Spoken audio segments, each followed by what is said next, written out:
Okay. Hello, book lovers. So welcome to our nonfiction editors picks. All of these titles have been nominated by our publishers as exciting new voices, traditionally under-supported voices, stories we want to amplify. This is Sarah Richmond. I'm from Edelweiss by Above the Tree Line. I'm just here facilitating, but I'm really excited to introduce these books to you. And we have editors and authors behind them to talk to them today. So before, I just have to take a quick second and just make note that this session is part of the ongoing work of Treeline 2020, which works to support diversity, equity, inclusion in the publishing industry that we love. This underlines all the work that we do as a company, but Treeline 2020 in particular accomplishes this goal through investing in organizations that are doing really great work in this space by providing access to internships and scholarships, and also just amplifying under-supported voices. So thank you for participating and making all of that possible. It's really, we really appreciate it. So today is pretty special. We're gonna hear about an amazing collection of books. Whether you are a bookseller or a librarian or a reviewer or just a passionate reader, you're definitely gonna leave with some books to add to your to be read list. Don't worry, you can link to all of these books in Edelweiss to learn more about them later. If you're listening at Bookfest, you can add them to your tote bag. You can even purchase them or pre-order them from the independent bookstore of your choice. We have representatives from all of these publishers here today. Some of them are the authors themselves. They're each going to take just a few minutes and share why they're excited about this book.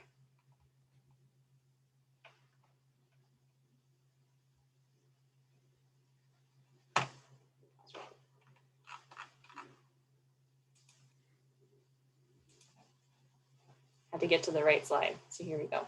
Okay. So first up, we have Never Silent, and we have the author, Peter Staley's going to talk to us about that one.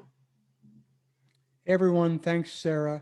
My name is Peter Staley. I've been a long-term AIDS activist and gay rights activist most of my adult life. And I've written a memoir, believe it or not, after the documentary How to Survive a Plague came out in 2012, which was Oscar nominated, and I was one of the leading subjects. Anderson Cooper, of all people, saw the film and reached out to me, and I'm happy to say we became good friends since then. And he, ever since, has been pushing me to write a memoir, saying he wanted to hear this story from my perspective. I finally caved and started writing it a few years ago.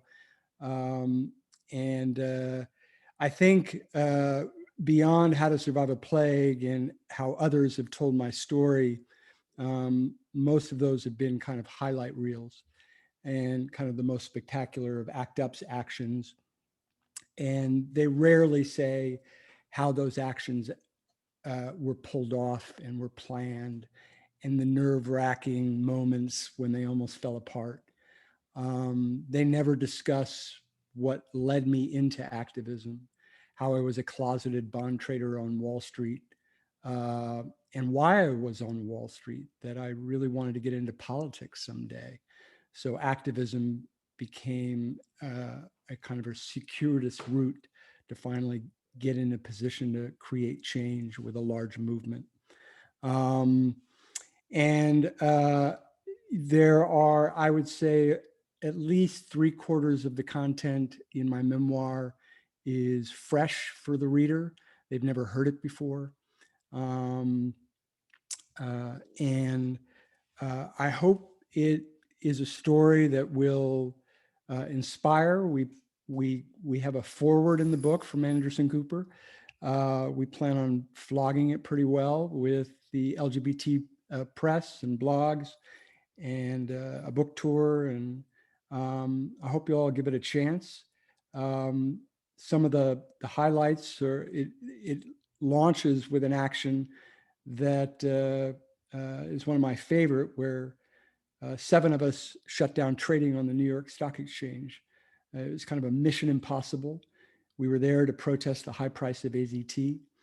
And the first chapter launches into why we did it, how we did it, and if we were successful. And then it switches back into my childhood in the second chapter and stays kind of in a chronological groove ever since, ending with a kind of wild year I've had during COVID with a deepening friendship with Tony Fauci, who you've all heard of, and how we've been trying to help him through the COVID pandemic. So I hope you'll check it out, and I hope you'll pick it up and read it. Thanks. Thanks for sharing your story, Peter, but also thank you for all the important work you've done as well. I have no doubt that this story will inspire others as well. So thank you for sharing it with us. Thanks. Great. Next up, we have Game Misconduct, and we have the authors, Evan and Josh Fina, are going to talk to us about that one as well. Great. I'll go first. I'm Josh Fina, one half of the duo that wrote this book or co-wrote this book. I've been covering hockey for about a decade. I've covered pretty much every level of men's and women's hockey. And it's somewhere between this is my life, like this sport is where I made most of my friends. It's, I was a beat reporter for like 7 years. I was a beat reporter for hockey for a long time.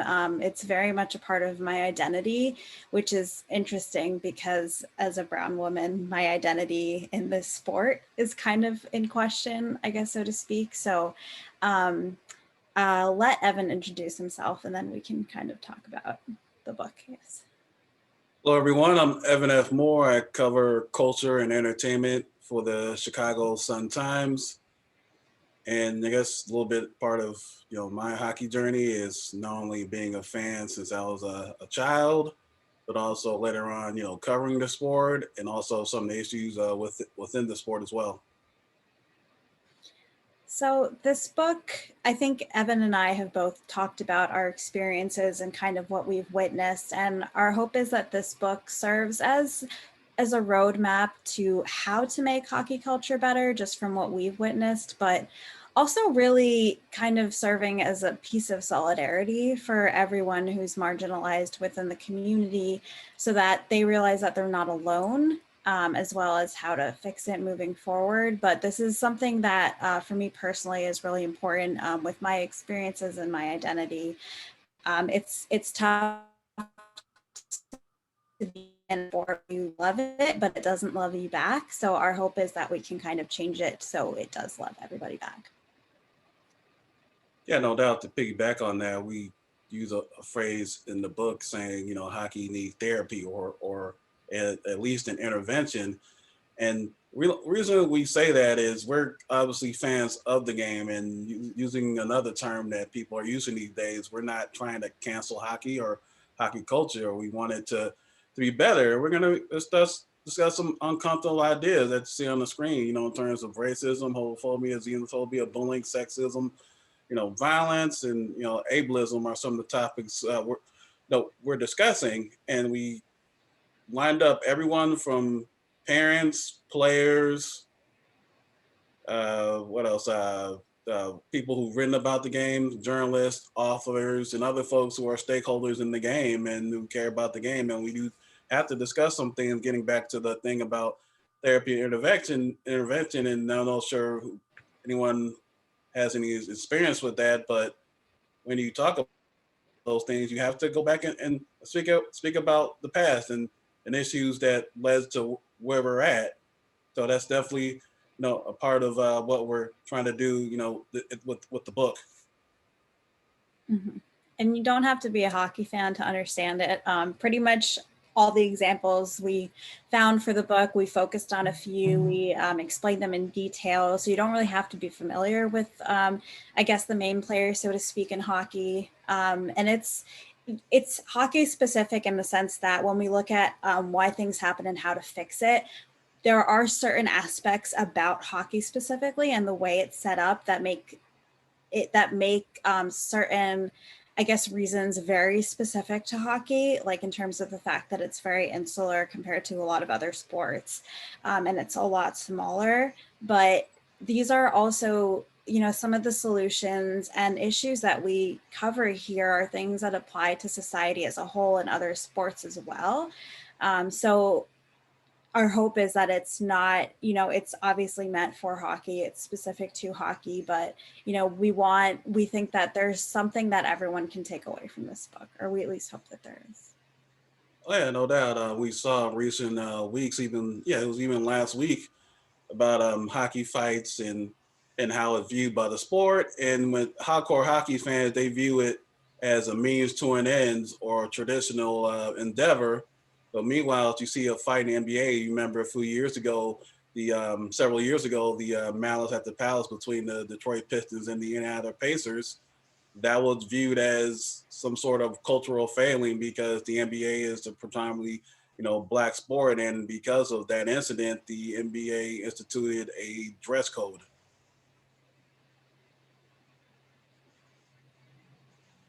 Yeah, so thank you for listening. We hope you all will definitely take a look at it, recommend it to your friends. It's not something necessarily like, hey, super excited, we really enjoyed this, because obviously it tackles a lot of really different things. But I know it was comforting for me, at least, to hear from people who are working to make change, and to hear from people who are happy to be able to talk about this as an avenue to explore ways that we can actually make hockey better. Yeah. Also, you can see with the cover, we have the foreword written by Renee Hess, who is the founder and executive director of the Black Girl Hockey Club, and also our front cover blurb is by Soroya Tinker, who's a Black woman who plays in the NWHL. Sounds like a lot of work went into this, talking to many different facets of the whole hockey culture, and would be a great book for anyone who loves hockey or has a son or daughter interested in hockey or just is interested in these topics at all. So thanks for sharing with us. It's a really interesting one. Thank No you. doubt. Thank you. All right. Well, next up we have two titles actually from Pluto Press that Nim Worthy is going to talk to us about. Thank you. So my name's Nim Worthy, and I'm the sales manager here at Pluto Press. Pluto Press is a radical independent publishing company. We have our offices in London, UK, but we draw our authors and our readers from across the world. So the first book I'm going to talk to you about today is Lola Olufemi's Feminism Interrupted, Disrupting Power. Now, you'll notice that the book actually has published already. And in fact, here it is. It's a lovely book. So why are we presenting it now? Well, it came out at the height of the first COVID lockdown, and I can vividly remember the book being dispatched from the printers and waiting. We were waiting desperately to see if it would get to the warehouse before there was lockdown. And in fact, it did get to the warehouse the day before Chicago went into lockdown. So we basically lost the first 2 months of sales for the book whilst we were kind of worrying about bigger things. But despite that, it did really, really well, both in terms of sales and also in terms of how it was received. But we still think there's a lot more potential. That's why we really wanted to put it forward as an editor's pick this time round. So it's part of our Outspoken by Pluto series, which we launched in 2019, which is our strategy of reaching a younger, politically active audience through high quality books.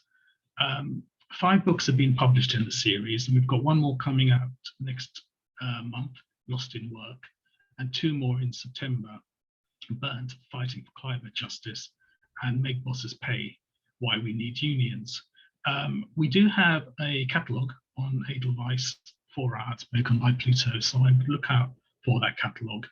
And if you come to our booth, you'll be able to access it from there. So Feminism Interrupted. Lola is a Black feminist writer who was born in North London. She went to university to study English at Cambridge University before embarking on a master's in gender studies at SOAS, University of London. And the premise of the book is very, very simple. And that is young feminists need to reclaim feminism as a radical political tool for thinking about the world. It's a short book, all the Outspoken by Pluto books are quite short, but the issues considered highlight how feminism permeates all aspects of our life and society. It debunks the notion that feminism is women's work and shows that it can change the world for everyone when it is no longer considered a niche interest. I always like to look at the proposal forms once a book's published to see how it's kind of changed from when it was first brought to the table. And there's a section in our proposal form, why do you think the book is needed? And to this, Lola wrote, this book is needed because there are few books that engage seriously with feminism from the perspective of a young Black feminist activist.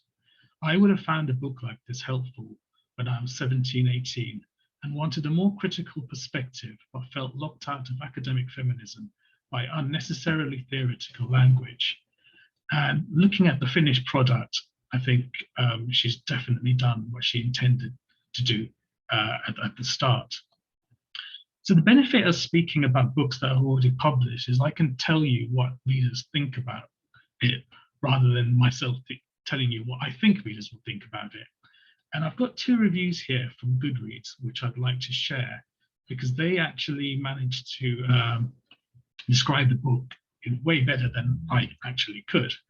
So the first one starts, I want to give this book to everyone I know, feminist or not. I didn't want to put it down. Olufemi's writing is so precise. I never struggled to understand her point, but still learned so much in each chapter. This has strengthened my politics and made me feel hopeful for the future, something that is much needed right now. An incredible read from an incredible feminist. And the second one says, smart and succinct feminist analysis. This book presents an overview of some of the key issues and debates within feminism: sex work, transmisogyny, Islamophobia, prison abolition, the state and reproductive justice, to name a few, and looks at them from a radical perspective. It discusses the way feminism has been framed in the mainstream and puts forward a strong and solid argument as to why we need to go beyond this thinking, or in some cases, why this type of thinking is dangerous and fails working class women, trans women, women of color, and more. It's been received really well. There's glowing reviews from a number of publications.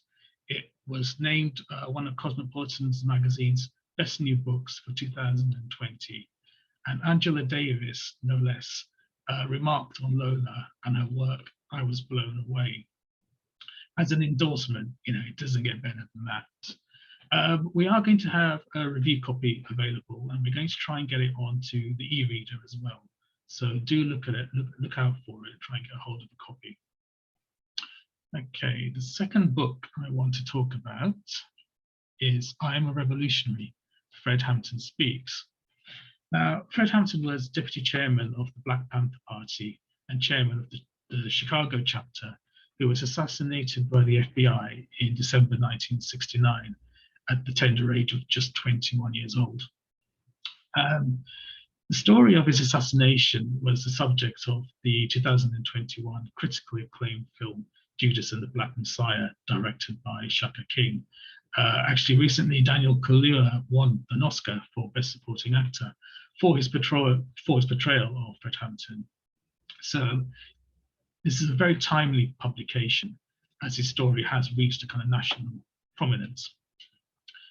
This book is a collection of 11 speeches of his, including material from his private archive that's been published for the first time. Extensive commentary on the speeches are provided by his son, Fred Hampton Jr., and Bedor Alagra, who is a professor of political and social thought at the University of Texas, Austin. Bedor also provides a detailed biographical chapter in the book that kind of sets out his political philosophy. So why is this book important? First off, he was an amazing, exhilarating speaker. Daniel Kaluuya, in his portrayal, spent a lot of time talking to the family and researching video reels of Fred Hampton speaking to kind of influence his portrayal. So that gives an excellent example of how good a speaker he was. But I would actually suggest that you go onto YouTube and try and see the clips yourself, just to see how exhilarating he really is. His intonation, his rhythm, his repetition really did captivate his audience. When I was doing research for this presentation, I came across an essay that argued that actually in his style of delivery, you can see the origin of what actually became hip hop and rap. And some of the YouTube clips that I mentioned actually put his speeches over musical tracks. And when you actually watch it, you can actually see why they're making that argument. So I would definitely recommend trying to find clips of him speaking. But actually, it was more than what he was saying. It was actually what he was doing. Many argued that he was actually one of the foremost Black radical intellectuals of his time, and his murder deprived us of someone who could have become as influential as Malcolm X. He was behind the program in Chicago to feed children in the community and provide the poor with access to medication. He managed to broker a peace deal between all the street gangs and get them working together to kind of protect the community. He reached out to other community organizations, the Puerto Rican Young Lords and the White Young Patriots, forming the union called the Rainbow Coalition. He did this by arguing that they were actually all facing the same issues. I saw this great picture of an event that had the Black Panthers in their distinct clothes standing next to the Puerto Ricans in their kind of denim embroidered with the Puerto Rican flags on one side, and on the other side having the Young Patriots with their Confederate flag t-shirts. It's a very kind of strong image. And I think it was his ability to bring these groups together that kind of really signified him as a threat to the FBI, which resulted in his death. I can't really talk about a book of his speeches without giving you a short speech, a short part of his speech. And unlike Daniel Kaluuya, I haven't got the ability to put on the Chicago accent, so you will have to bear with me. But here's a little extract from a speech, Power Anywhere, where there's people. We've got to face some facts that the masses are poor, that the masses belong to what you call the lower class. And when I talk about the masses, I'm talking about the white masses. I'm talking about the Black masses and the brown masses and the yellow masses too. We've got to face the fact that some people say you fight fire best with fire, but we say you put fire out best with water. We say you don't fight racism with racism. We're going to fight racism with solidarity. We say you don't fight capitalism with no Black capitalism. You fight capitalism with socialism. He died over 50 years ago, but everything he was saying then still resonates deeply now. And we hope that this book will amplify his message to a new generation and establish him as a prominent Black radical intellectual. Thanks for sharing that with them. I was reading some snippets before today too of some of his speeches, and you're right, they're just as relevant today, and hopefully new generations will be exposed to some of his words. That's great, thanks for sharing. Well, our last book today, the author was unable to make it, but I want to point out, Growing Up Ugly, Memoirs of a Black Boy Daydreaming. It's definitely a good book to check out. It's a coming of age memoir. It talks about a painfully shy child that had just chronically low self-esteem, growing up in a New York neighborhood, inner city, who eventually grew to become an artist, a leading educator, and award-winning scholar. So this is a new release from Simple Word Publications. The author is James Haywood Rowling Jr. And I just encourage you to check it out. It has really cool vignettes, family photos, original illustrations, poems, just a really candid self-portrait. So check that one out as well. And thank you for all of the books today. I'm sure you wrote down a number of them to check out yourself. You can move them to your tote bag. Several of them, as we mentioned, have review copies available on Edelweiss. But yes, happy reading and thank you for your time today.